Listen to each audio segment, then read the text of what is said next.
नमस्कार प्रणाम दोस्तों, फिर से एक नए वीडियो में आपका स्वागत है। वीडियो स्टार्ट करने से पहले मैं बता दूं, प्रमोद प्रेमी यादव का सॉन्ग आ रहा है आप सबके बीच में बहुत जल्द।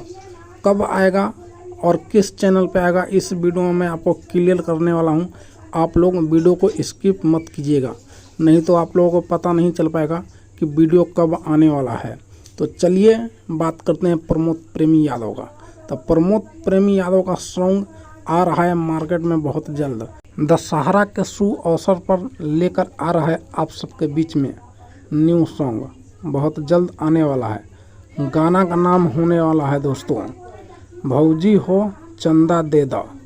आप सबके बीच में कल आएगा, कल सुबह सुबह 7:15 पे। आप लोग देखना ना भूले। ये देवी गीत दशहरा का पहला गीत है।